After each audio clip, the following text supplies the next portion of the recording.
I think the stream's starting. So hello everyone. Sorry if there's a bit of delay at the start. It's taking a while sometimes for YouTube to think, but hello.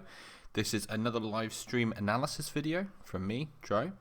Today we'll be looking at picks to watch out for in 7.2. I know we've already had a week of 7.2, but and we're going to move on to 7.3. I think the live servers have moved on to 7.3, but 7.3 for competitive is not for another week or two. So this is for 7.2, and these are 5 picks I think you should watch out for. And moving on, first we're going to do one in each lane, and the first one is Singed. He's shown up in Korea very prominently in certain matchups, and he's really good into tanks, such as, well, especially the low wave clear ones, and ones that really have to spend their mana to wave clear, such as Maokai and Poppy. He does very well into them. His general nuisanceness, they can't really deal with it very well. He can split push very, very well against them, and he's just a general pain. And given the fact that there's quite a lot of money floating around in the game now with first tower gold that he can easily get by proxying waves if used correctly, and just his build path's a lot nicer than it used to be. So he's not a bad champion in the right circumstance, and plus Ghost is a lot better than it used to be, his primary spell.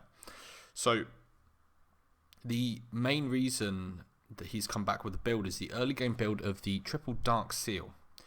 The Triple Dark Seal is additive, so it gives him an extra, I think, 75% healing from potions. He always starts with a Corrupting Potion. So you've got 3 charges of a massive heal, like a bottle of basically health, that you're chugging when you're fighting, which is now 75% better on top of his passive from his ultimate, his active, sorry, from his ultimate, which just gives him incredible potency against these picks that want to wear you down in fights. He can't be worn down, basically, by these other tanks, so he's very, very strong in this context and into the right team comp, especially with the assassin type junglers that are coming in. This kind of split push tank threat is very, very good. So, and the last reason is that Huni from SKT has shown that he can be a possible Camille counter, which is very, very strong in the meta, especially if you can outplay that on a red side pick, playing Singed, and get it in your first phase of the draft against it, so it can't be banned out. It's very, very good in that respect. And yeah, I expect to see more Singed, maybe more in Korea especially, but maybe around the other parts of the world, especially in EU. Maybe we'll see it. So that's Singed. That's the top lane. And next up, we are moving to Warwick. Now, Warwick's new on 7.2. And this might be completely wrong, but I really feel like he might have a place, especially considering how weak some of the meta, like the old meta junglers are, like Olaf, Lee Sin, Elise. They're really falling down in terms of their, and Rek'Sai as well, are really falling down in terms of their place. He might just be like, have a kit that's well-rounded enough that he can fit into this like kind of A tier, B tier of junglers that people fall back on when your likes of your Rengar, Kha'Zix and Ivan are gone. And like, so it says on here, strong utility at all stages of the game. His fear is actually quite good in early game ganks, especially when coupled with a Ghost. It can burn a flash. It can do more than that. It can get a really good kill, and he takes a lot less damage during his, like, he's quite tanky with it on, and it's something that people don't really expect. And coupling that into the late game with his his level 6 ganks are just unmatched, really. They're really, really strong. He's got a unique kit, which is very underrated by a lot of people. The second a champion comes in with a unique kit, they're usually picked up at some level of pro play in the next coming months.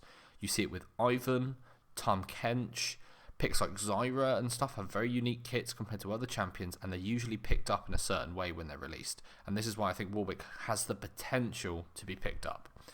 But the problem is, and the downside I could see him not being picked, is that he could need too much gold to be effective, but usually this just means maybe getting a Titanic Hydra or even a Ravenous Hydra, but Rek'Sai does this, goes like Cinderhulk, Titanic Hydra with Further of Battle, seen in some different builds, and that could be a path for Warwick, and it's been viable on Rek'Sai, so I don't see why it can't be viable on Warwick, who arguably has more in team fight utility than a Rek'Sai and gank potential. So in the mid lane, we have Aurelion Sol. People thought he was out of the meta due to his nerfs, but his nerfs were actually a bit of a tickle, and he's actually a lot stronger than people give him credit for.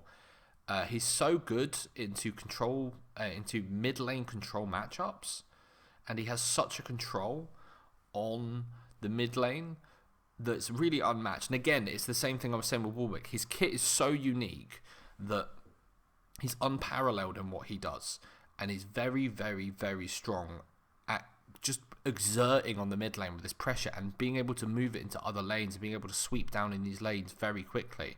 Unlike Corki, he doesn't need to wait for the package, and that's very, very strong.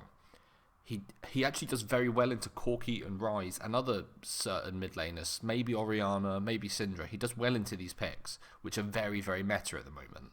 So he's almost risen up. He kind of beats a lot of these meta champions, making him meta himself into a certain matchup. So, well, no, he's not meta in my opinion. He just does very well in certain matchups. He's kind of like that counter meta, because if those meta champions fell away, such as Corki and Ryze, he wouldn't be relevant anymore. So he's more of a counter meta pick. But I expect teams to be using him in certain situations, especially given the prevalence of Corki and Ryze into the mid lane. And then we have Sivir for the AD carry. Sivir is an interesting one because everything about her like kit almost should tell you that she's not going to do that well into the current meta. But with the rise and prevalence of Varus and his mana dependency in lane, he wants to shove you out with these Qs. If you're blocking half these Qs, maybe more, with your Warlords and then Warlords bloodlusting and shoving the waves out, he just cannot answer them, and he has to use too much of his mana on the wave to stop you from pushing him in. She has amazing lane pressure, which is something that's needed very hard, so she doesn't need to be coupled with a mid lane mage, and she does well into the Varus pick. She basically nullifies his lane, and you have to put a lot of pressure in bot, which can free up other lanes. And she still has utility. She has the run speed, which is very good for engage comps, and could see some work with things like Ivan, things like Nautilus, that need a bit of an oomph into their engage. Because sometimes Nautilus is a bit too far away, and he doesn't really have a speed increase. But the downside to Sivir, and the reason why I can see her not being picked up as prevalently as we would like, is that she is not very great with the mages, with Malzahar and Zyra. But I'm going to do some research into and do some thinking into what the general consensus with Zyra will be and Malzahar, and if they've fallen away. Because if they haven't fallen away, then she might not be as picked as prevalently. But if they do come back and the pressure is needed in the bot lane, expect to see Sivir again and again. So the last pick for today is Lulu. Lulu was recently buffed. She got a Q mana cost nerf, I think, so mana cost less on her Q, and I think maybe a Pix damage increase, I think, was the other two changes. This is quite good for her laning, but really she's being picked into the because she's a at the moment she's being picked because she's a counter to these the Zyra and Malzahar with their little minions. She's very good into them, and she can deal well with their burst.